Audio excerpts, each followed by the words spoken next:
Sit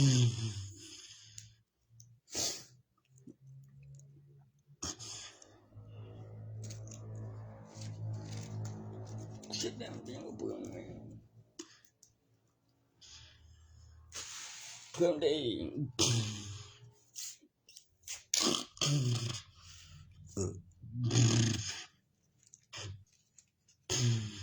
What? Ngu đi. Đi lại giang vô mình.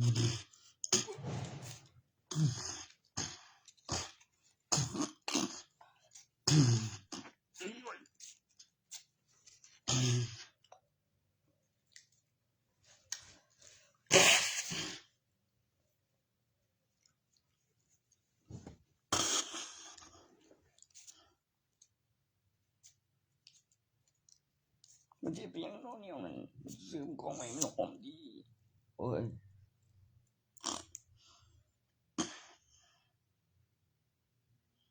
มันมีเครื่องแกงมีวัตถุดิบที่ละเป็นเงินที่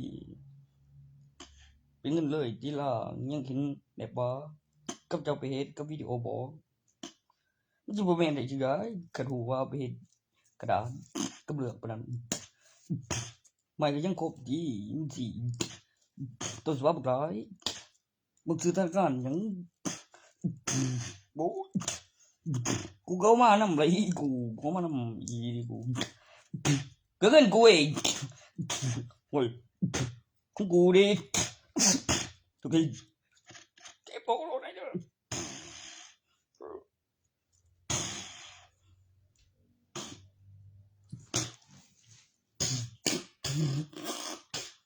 What?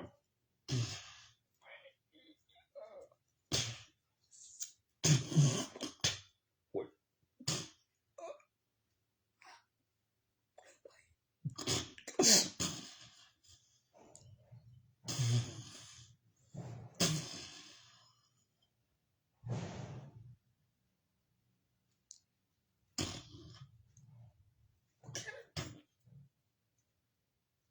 ฮะก็เงินกูอีกกูจะเอามานำเป็นหยังกับเครื่อง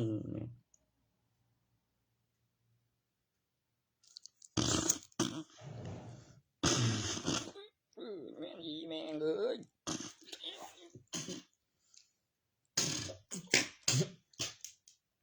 เอ้าไผตัวมึงล่ะบัดนี้มึงตัวมึงอีบ่ได้นำบ่ถึง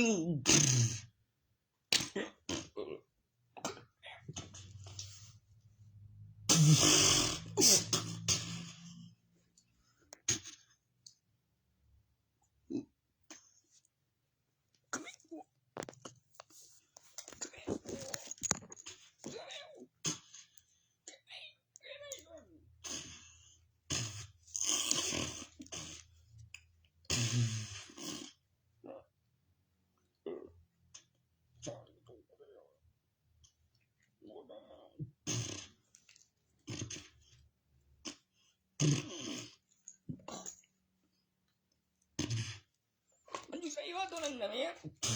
เตะนี่ล่ะบัดนี้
เ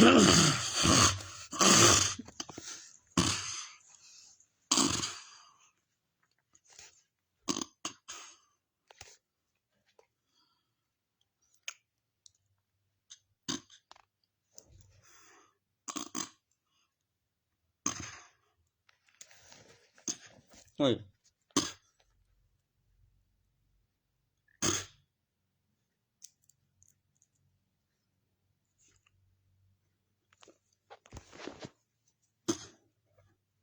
มันจังนักไว้อยู่ว่าคันผมเครื่องสูบมันสิพอมี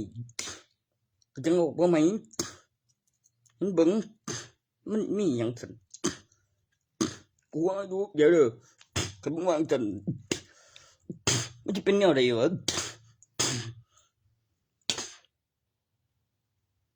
อีกหน่อยยังได้เดี๋ยวไปขอก็ไปมันใช่บ่ล่ะ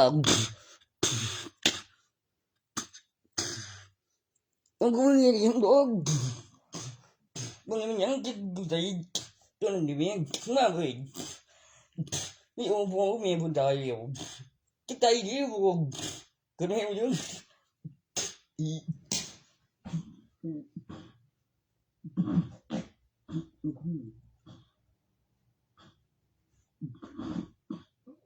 โอ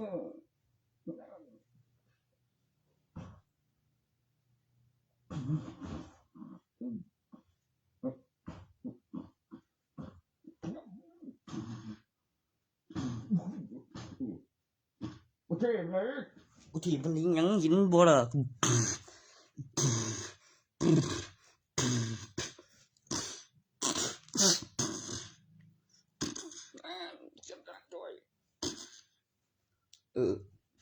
ถือกับไผบัดนี้เขาบ่ขายคืนห้วย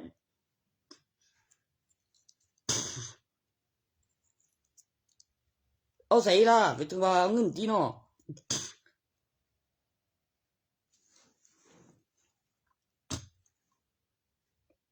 เงินค่าของดิทำซื้อคืนมึงเตี้ยมันจะขายบ่ทอทุนมันนี่ก็ว่ามันเฮ็ดบ่ดีคักเลยล่ะเว้าแบบบอกอยู่ดอกบ่โง่อยู่ดอกบ่ได้ถึงเต้นตัวเป็นหลายครั้ง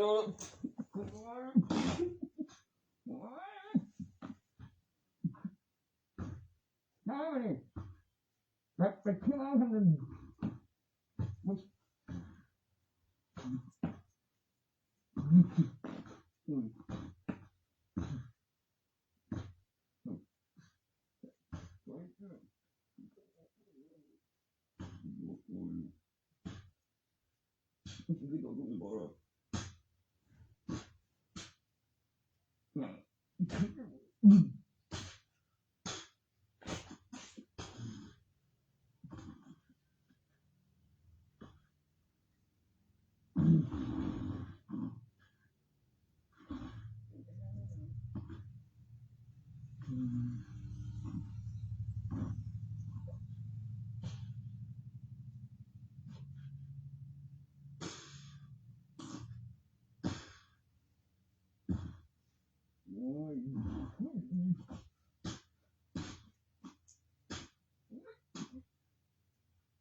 ก็คิดดูว่าเจ้าสิขายหยัง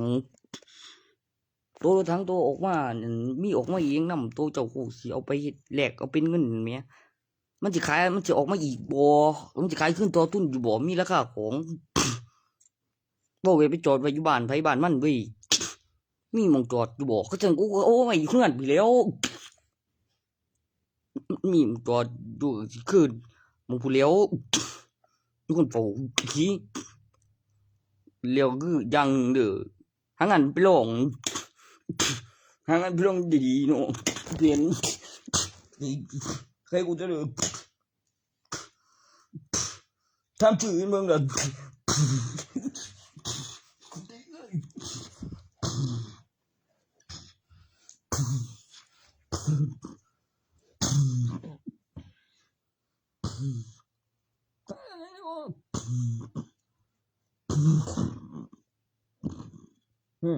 มั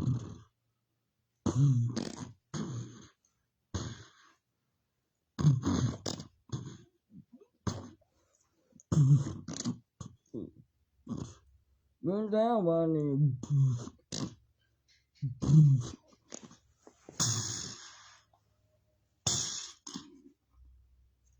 ก็เดี๋ยวเนาะ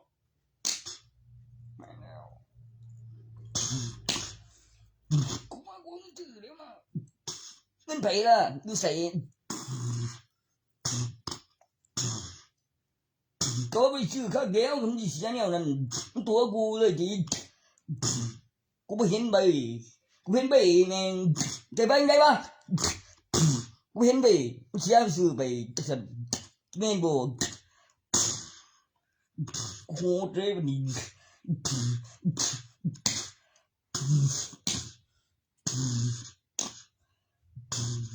นั่นล่ะจะไปฆ่ามันอีหยังล่ะต้องการหยังกับมันกูบ่เอามึงนี่ตัวขี้ใหญ่มึงห่วยbro chứ kiểu cái bộ mai rồi bố khi chị bố thằng cảm chưa chị cô bố cần bì để có nào đấy rồi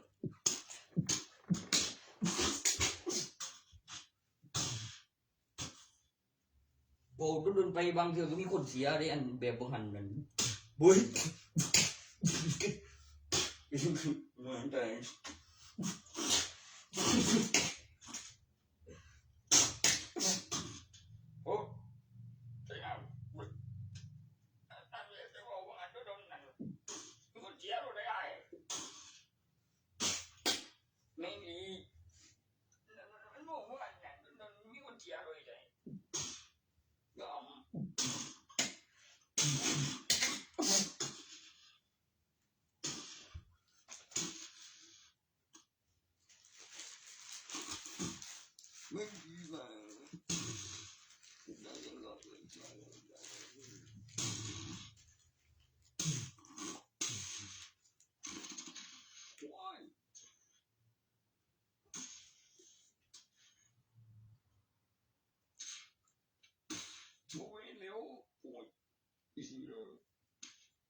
nhớ bà cuộc chơi ăn tiền rồi ký vậy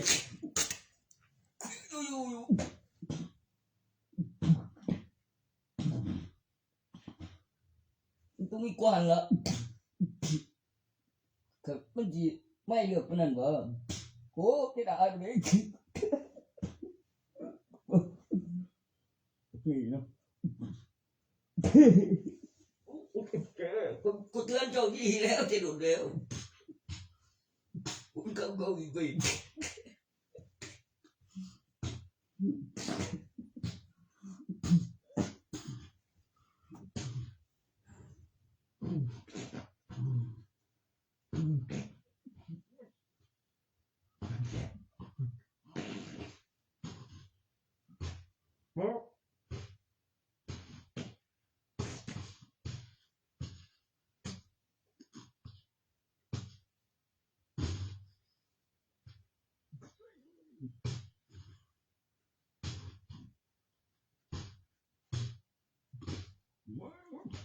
ม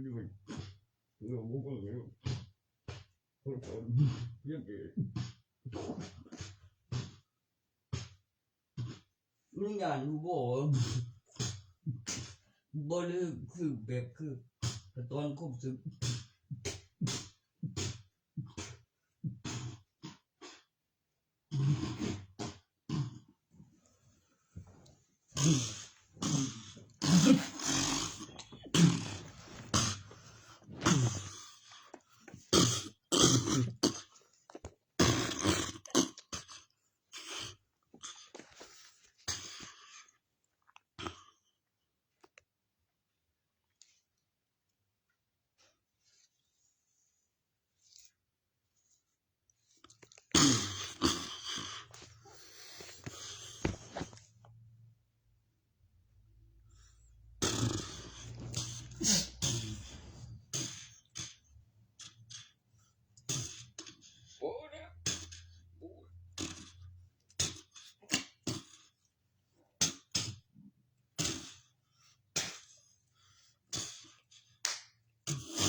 đủ đi không có gì đủ đó mày không ở đây mà vừa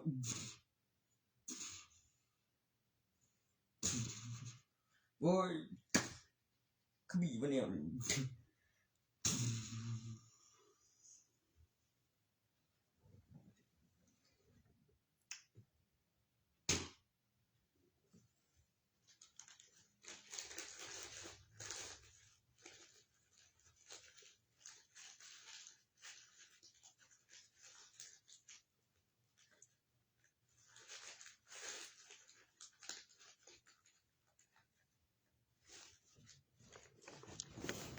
มาครบสตัวอย่างกับตำแหน่ง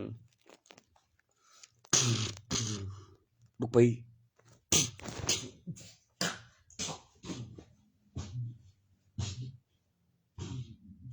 บุกไป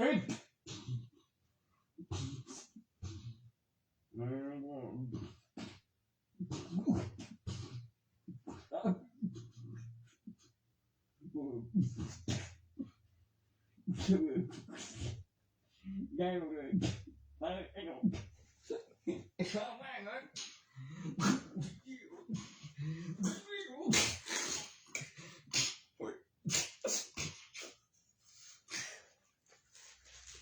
ไม่ได้เลยอย่างนี้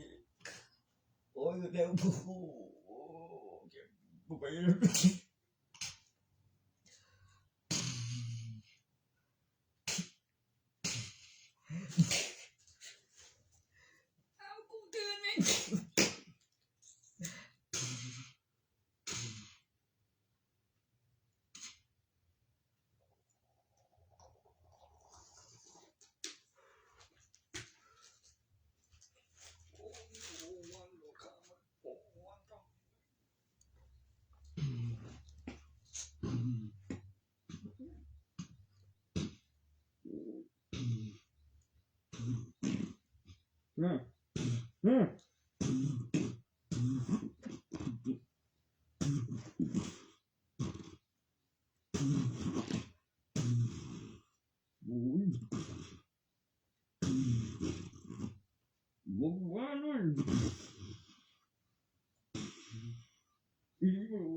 ไทยหลุมเบิ่งยังเป็นไว้ขนาด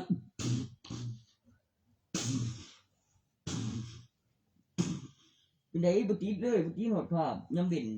ยังขึ้นเห็นเสียงแบบผ่านตัวบ่อนกล่องมีดักบูหูแต่ว่าลอยอยู่หม่องหันตาเห็นผีแม่นอยู่บ่มันจะยิงตึกแตกมันจังสิย้อนได้ทั้งตัวเร็วขึ้นก่อนโอ้บ่เปลืองดีบ่ดูดมันตุ้งโบโอ้กำเลือกดูอุ๊ยเป็นไงยังเก็บได้อีกบ่เปลืองดีคือโอยจะฉันว่าซะว่ากูว่ามันสิฟังเบิ่งแล้วหลายเทื่อใส่เหมือนกันเด้อเชื่อถือกูได้ใจบ่ใจบ่นี่โ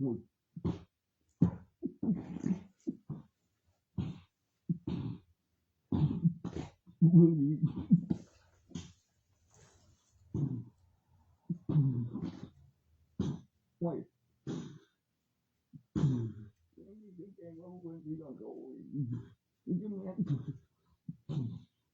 เอาไงวะโอ้ยเจ๋อโดนมันบ่กูไม่ถือเงินเลยไม่เสียเลยไม่เสียเองไม่ได้ก่อน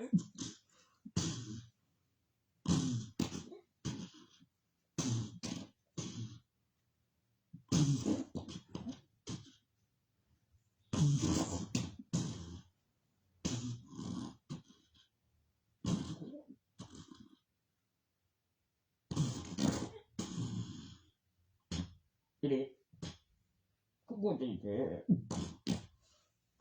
ผมก็บอกอยู่ว่าเพิ่นบ่ว่ามันสิตีก่อบ่แพงว่าเร็วมีกี่เขา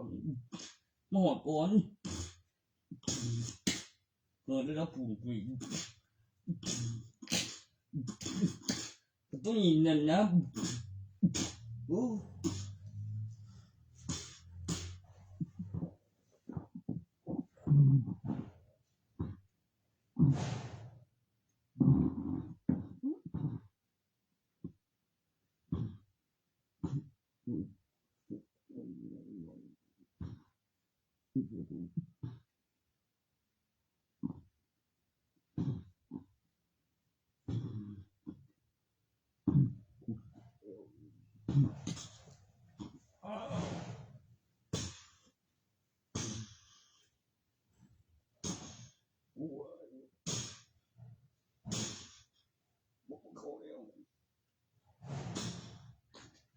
เนี่ยบ่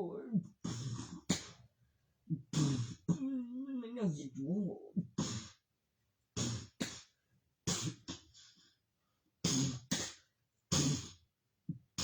แต่ว่ามันมีข่าวบนมาเที่ยวอยู่ดอกมันสินำไปพุ่นก็โอ้ย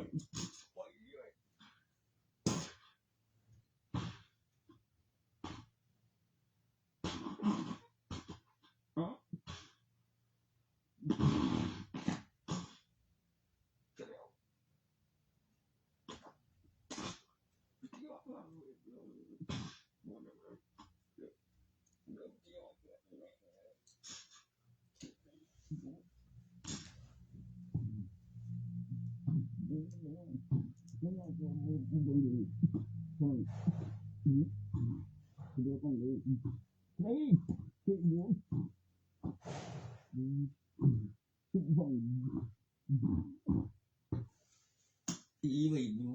ที่โยมอย่างก็สิเนี่ยสังจำได้บัดนี้มันก็ยังสังเติมเขาจี้บ่มันก็เสียเพิ่นจนแบบคือตามจุดจะแล้วได้มันโยมของเกิดยอกแม่นของเกิดอยู่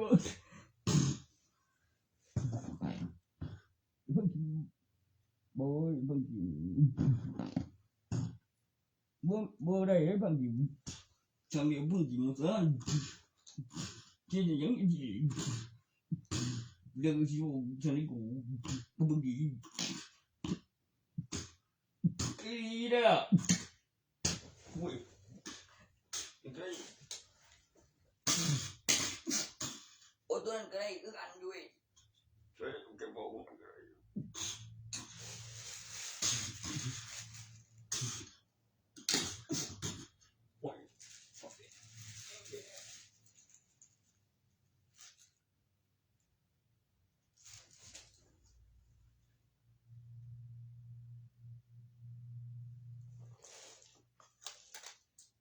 มึงก็ว่าปัญหางานอยู่ที่มึงก็ว่าแต่ปัญหายากเว้ย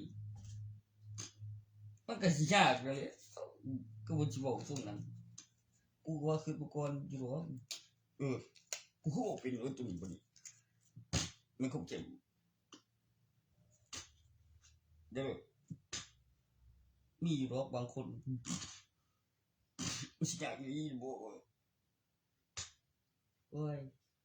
เป็นไก่อีหลีเป็นเจ็บบ่บี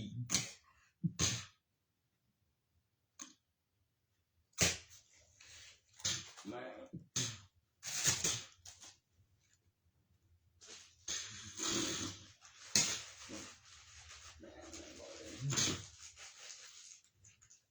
ก็ขี้คน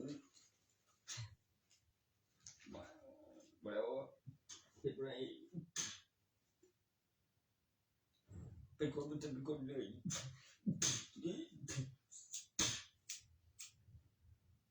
มันตั้งเลยจริงบ่ล่ะกูเดี๋ยวกูว่ามีฉะนั้นมียังของแจ้งจริงบ่ทาที่กูเรียกออกมาเนาะแจ้งหา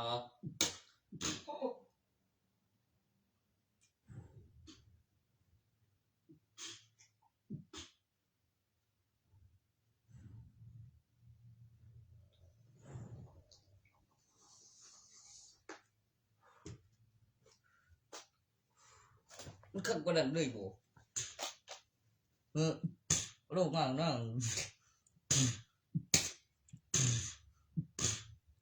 ไอ้นั่งใส่ตัวเธอไปเดี๋ยวลูกจะหาหยังเลย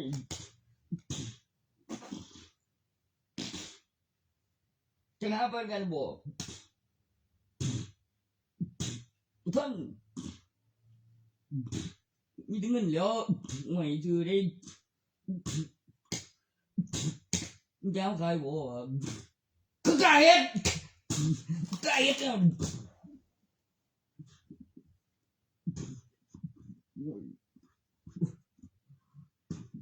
บ่เฮ้ยกระเป๋าของมันเบิดยังบ่จะมาอีกเป็นหยังล่ะโอ้ยอีเว้ย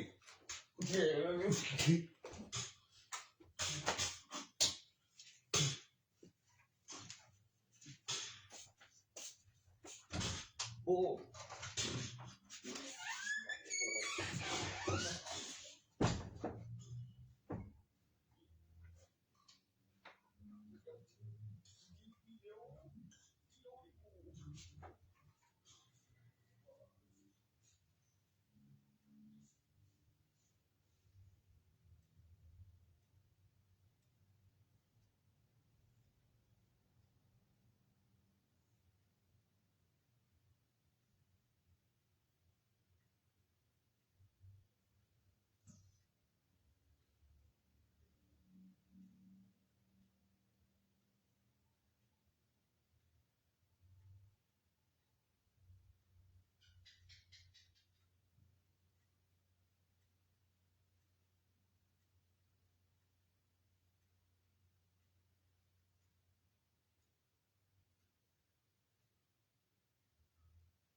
ไว้มันตอบถึงเบิดเลยในขั้นตอนเห็นไหมตอบแบบบ่ของตายนำวิเฮ็ดได้ที่เองแบบคำนวณเทสแล้วก็ตอบข้อสอบแม่กับอุปกรณ์ตั้งแบบแล้วบอกไว้แม่กับโปรแกรมการทำงานแม่บ่ดวงขึ้นล้าน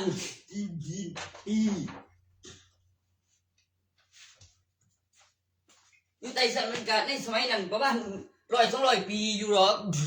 แบบมันตอบถูกมันบ่ตายนี่แม่กับติงโอ้ยบอกแบบเห็นก่อนทุกความโดนกำลังสิว่าหยังจัดแบบนี้มันก็มีจริงอ่ะเด้มีเบิ่งไกลมาแล้วไกล200 ปีอยู่เป็น 2,000 แล้วนี่ยังมีอยู่โอ้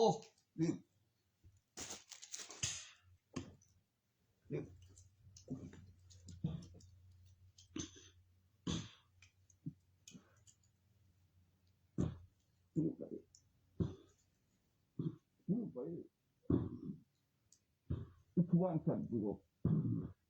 นี่บ้านผมอยู่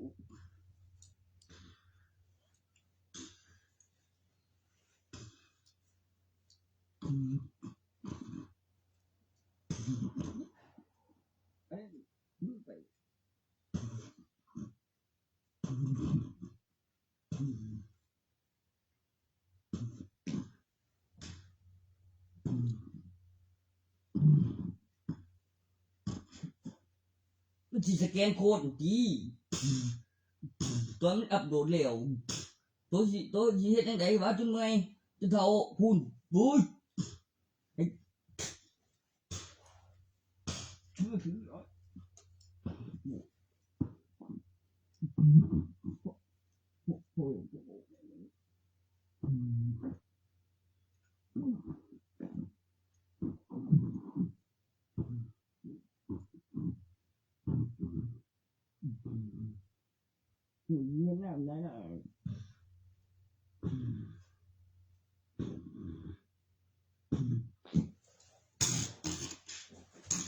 ฮ้ยเมื่อกี้ล่ะมึงบ่ได้ไปเฮ็ดเองกับมันเองมันจะเป็นฉันบ่ติดขึ้นมาบ่อย่าไกคือยังเสียต้องไปหาหมอแบบต้องเคยเฮ็ดได้ผมเฮ็ดบ่ได้นี่บ่โอ้ยบ่ต่างกันปานใดดอกก็ไปก่อนเคยเฮ็ดได้ก็กับมันติดแหมบ่ใจใช่ได้ล่ะบ่ยอมก็แล้วที่ล่ะบ่มึงบ่ยอมเดี๋ยวกูต้องเอา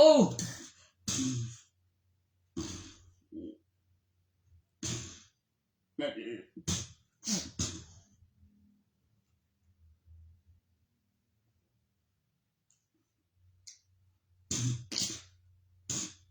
บาย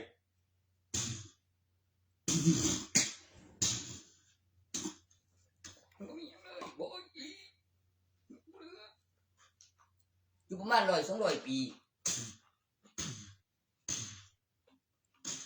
อยู่ดอกเดี๋ยวมันกระโดดมาใหม่สแกนโคดโอ้ย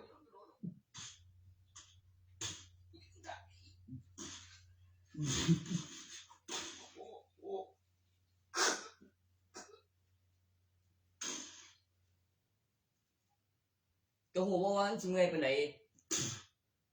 ยังสิให้กูตอบกันกับมันให้กูตั้งคำถามแล้วให้มันตอบโอ้ย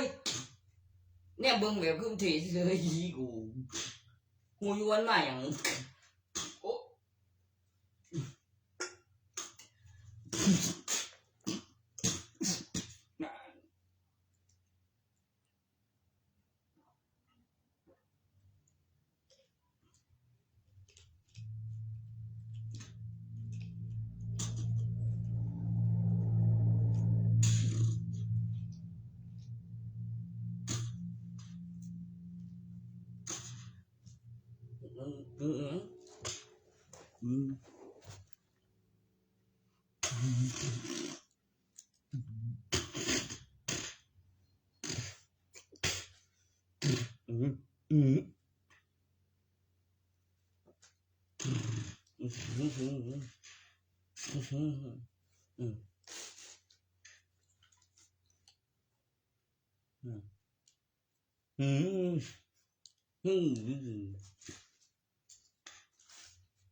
เป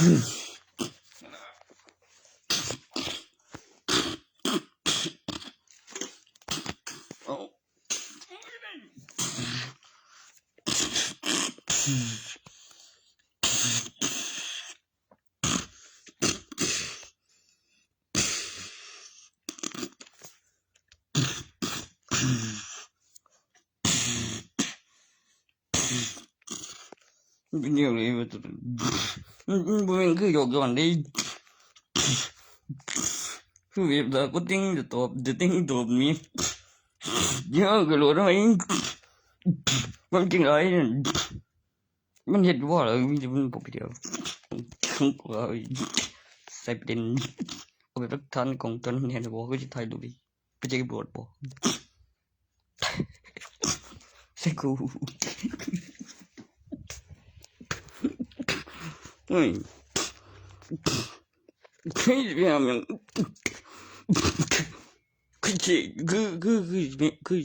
คือของแท้แน่นอนแต่สิแต่มันของตนไว้กู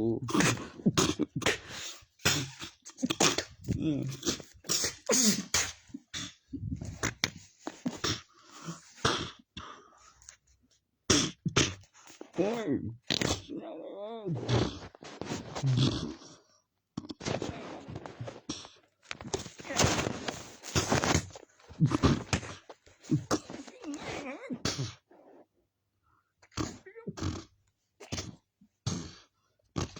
ตีมันกูบอกรู้สิจ้ะนะ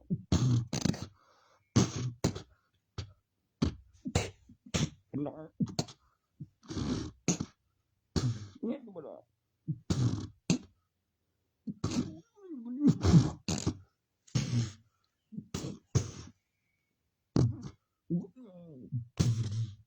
มาแล้วทุกตีดี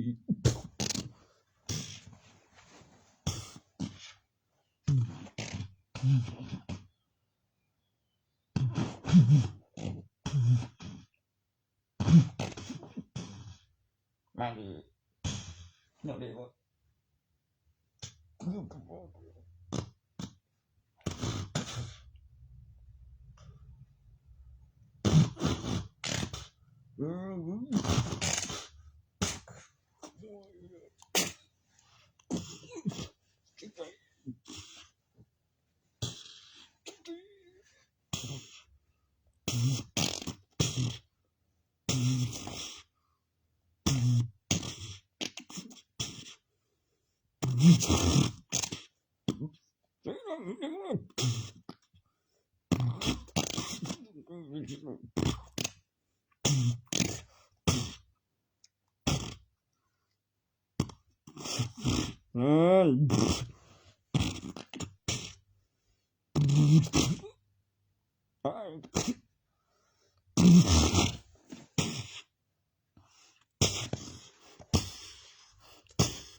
But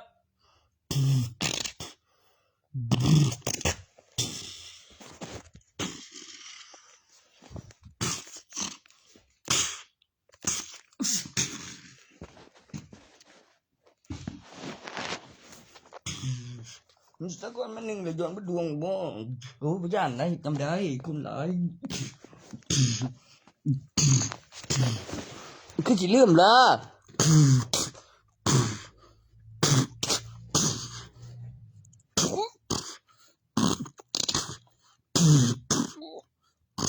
มึงไปเว้าหยังกูเว้าเรื่องมหาวิทยาลัยเดี๋ยวนี้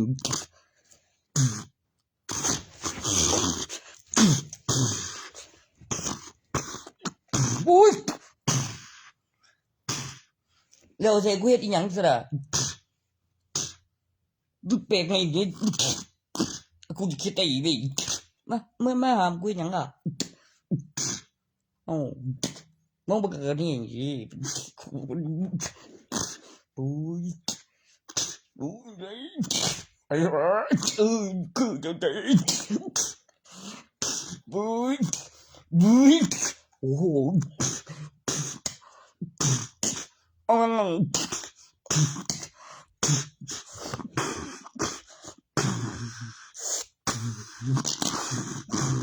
อ้ยโอ้ย สิผมบอกยังไงล่ะ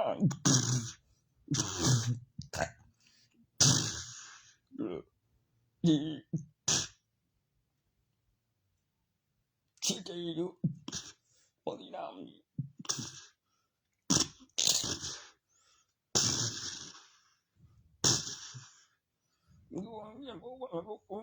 เฮ้ย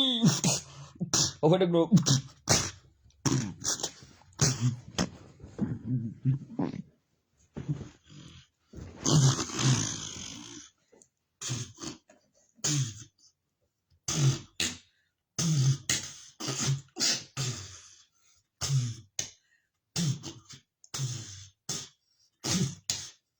โอ้ย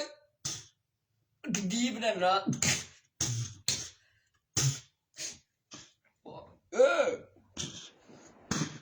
เป็นไงล่ะคุณแกบอกเพื่อนบอก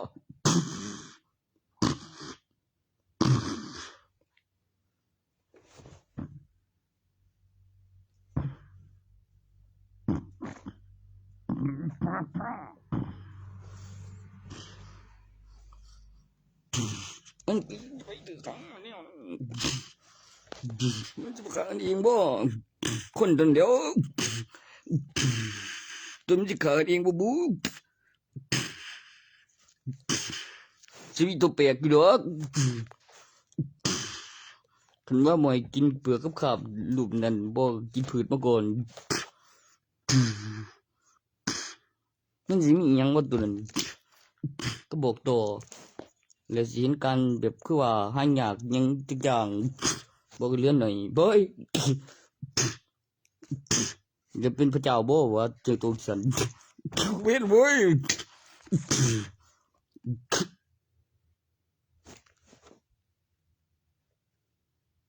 เดี๋ยวเกิดความมหัศจรรย์นำไป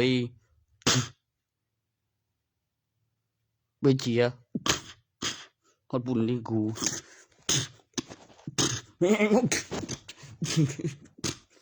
เบ้ย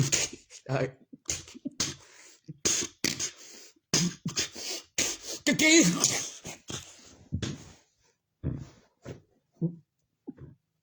ขาแรงเองเลย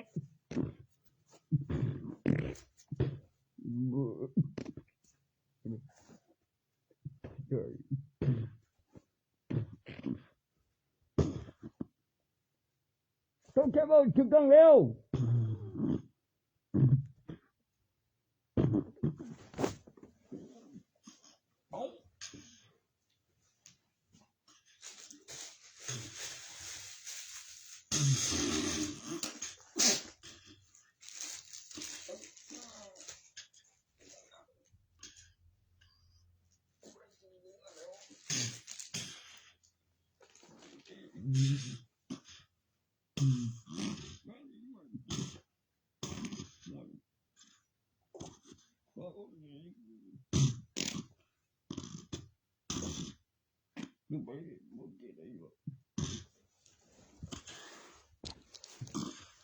ตัวที่บอกนี่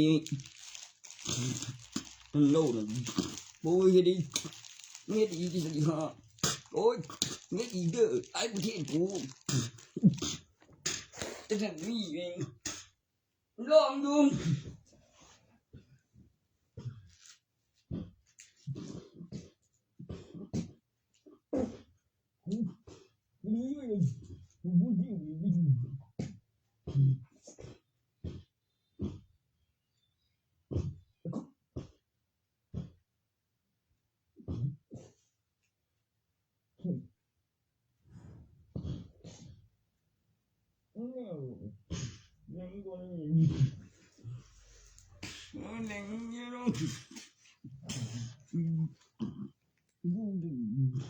กูจะเลี้ยวถึง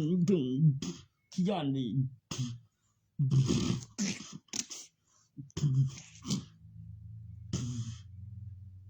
กูเคยเลย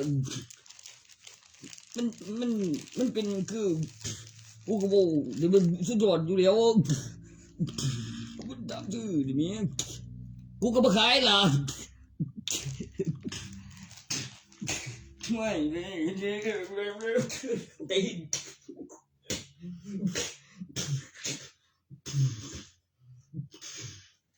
เอาเดี๋ยวกูได้ก้อนมูนี่แม่ใครตัวแม่ไม่ยิงบอกกูสิว่าเดี๋ยวก้อนสวงนี่นั่นกูได้ยิงบอกกูทำไมกูก็จดอ่างกูสนาของไปบอกตามตีกูได้หมด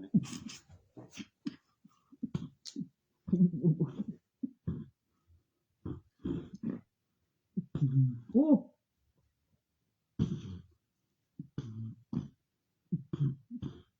มันก็กูขี้บลังไอ้ขี้ยันเอาเกินบูบอกกับเธอไปทะเลาะอยู่นี่นะกูตีนี่แม่งโอ้มันก็ยังเป็นหรอกูมีความรู้สึกยังใจว่ากูยังผ่านมันบางทีกันกูตายเสียแล้วเช่นยังไงไปเครื่องบินก็อยู่สนามบินที่ละมึงก็มาเจ้าสันมึงจะยังไงเจ้ามึงเป็นคนเลย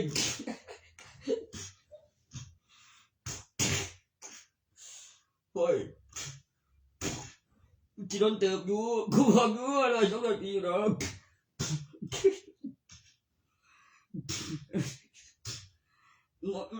mà đi bộ nhà được tiếng về môi đi muốn chiều ông vui rồi vậy bây giờ con mà nhỉ ui đó tiền cà phê đây các bạn body các bạn mệt rồi nè mẹ ăn bữa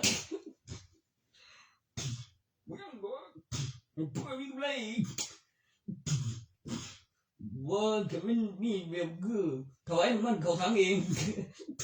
Thông tin cụ thể. Nó thì chỉ ăn ngon nữa. Thế những thầu anh nghĩ. Khẩu khương tôi đây uống. Ôi, chỗ khương nhau đấy rồi.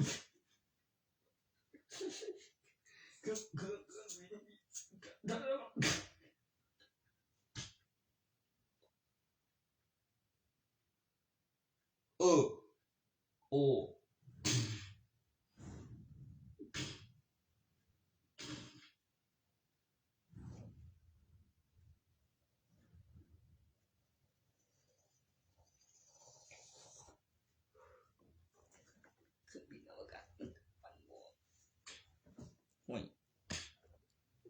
มันก็มีน้ำมันนั่นละ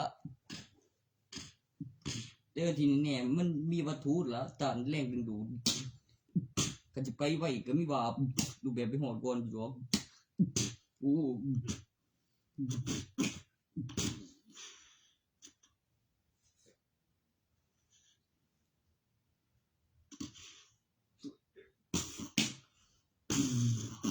ตัวจะเหรอ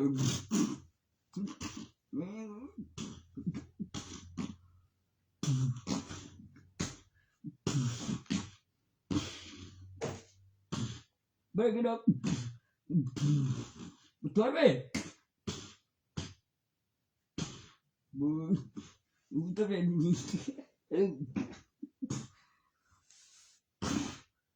Khi anh đâu chỉ vậy.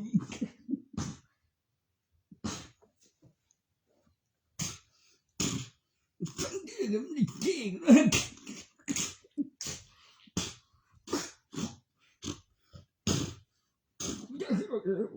Không có thằng cũng đi bưng tôi yêu càng bưng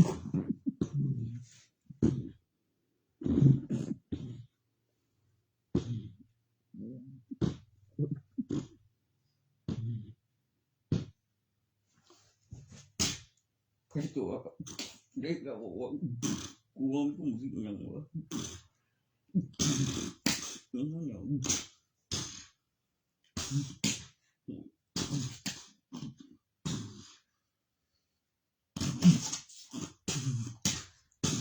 mình hả mày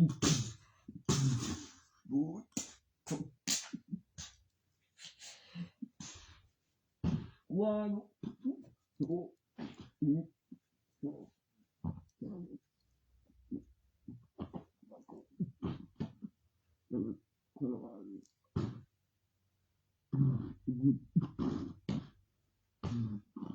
โอ้ย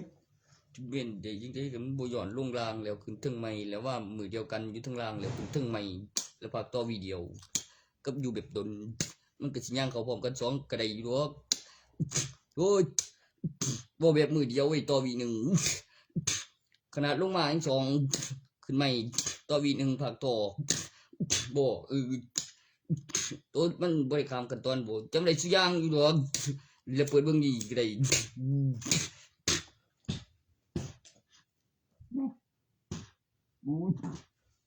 คันแม่นมันขี้ยานกาอยู่หั่นน่ะนะก็ผมอยู่ทางล่างมันชัวคือร้านกะปิที่สันหลังแยกบ่ได้สโลเลยนี่ล่ะดิบูแบบอันตรายบูเด้อ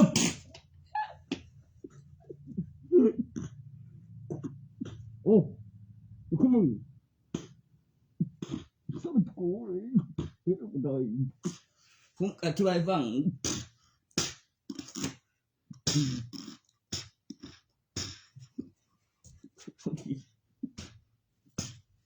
เบรเซียบู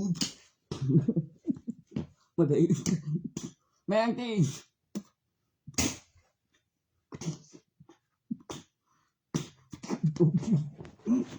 มึงผู้ย่านบีบ่ตัวบ่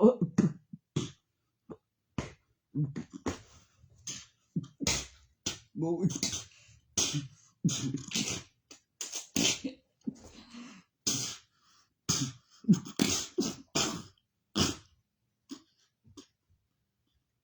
ยังล่ะแม่นี่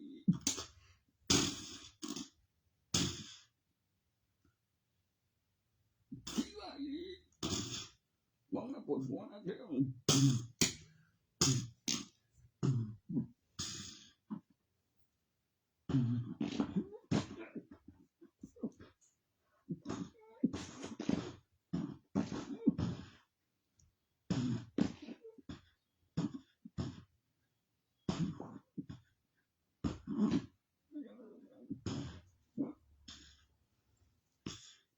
เกิดสงครามนี่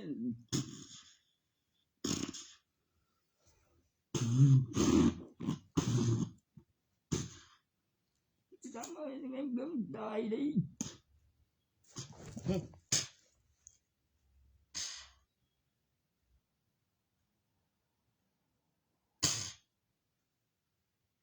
ตัวจำได้ขี่รถตัวไกลบ่สวยน้ำมาวิทยาลัยบ่วะตรงนั้นเขาคือบ่ไปเผาบ่ทั้งสามีเรียกกันไว้อยู่ตัวพิสูจน์โอ้ยเนี่ย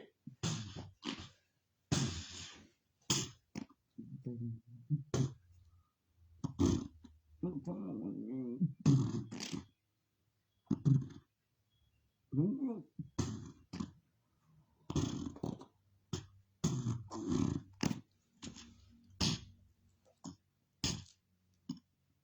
บ้างได้อยู่โทรศัพท์ดีคือพกไปนำ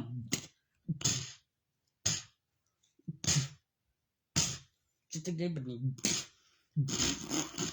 เน็ตอ่ะ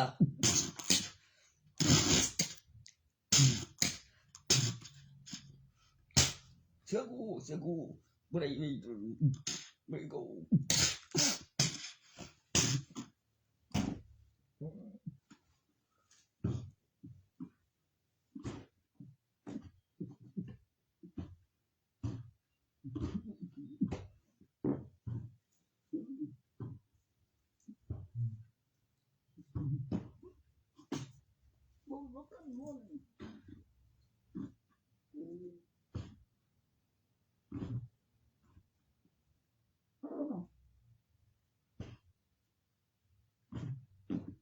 รอมันแรงก่อนไง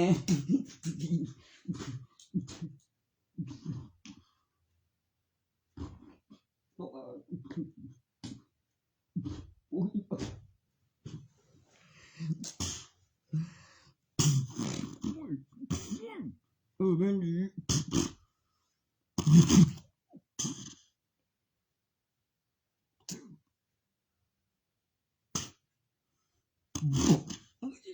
ประกาศดีว่ามีหวงอีก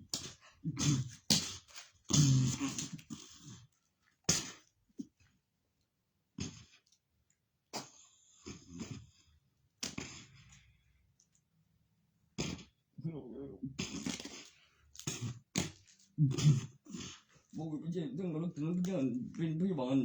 เว้ยคือท่านผมไม่รู้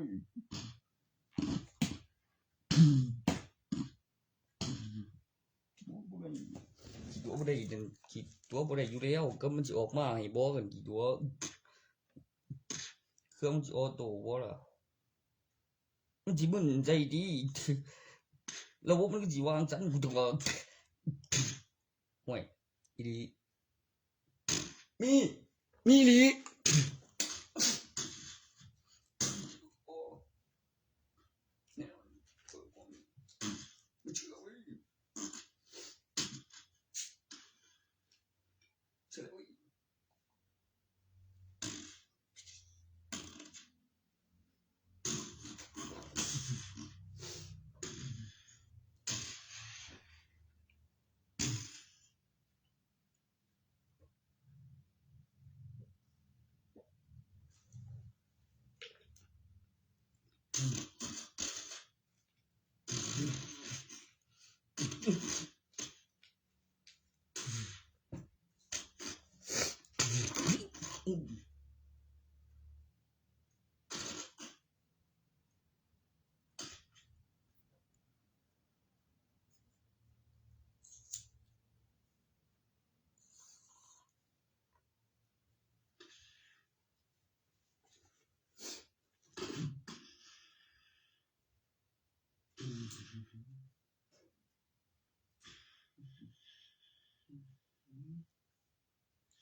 ใครจะไปรู้หรอก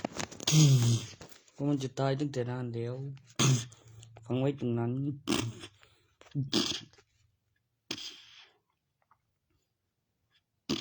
ถ้ามันอยู่อย่างปกติเขาก็ไม่ข้ามทิ้งหรอกมันพูดเหมือนสร้างขึ้นมาจะบ่ไปไสจะอยู่ข้างในนั้นตอนออกมาจะมีเรื่อง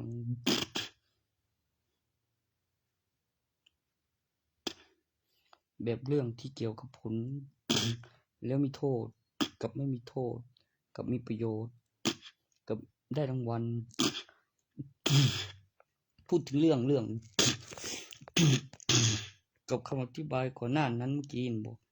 เฮ้ยมันต้องใส่เครื่องหมายเพื่อพิสูจน์แต่ถ้าสดเวลาในกล้องจรตรงกัน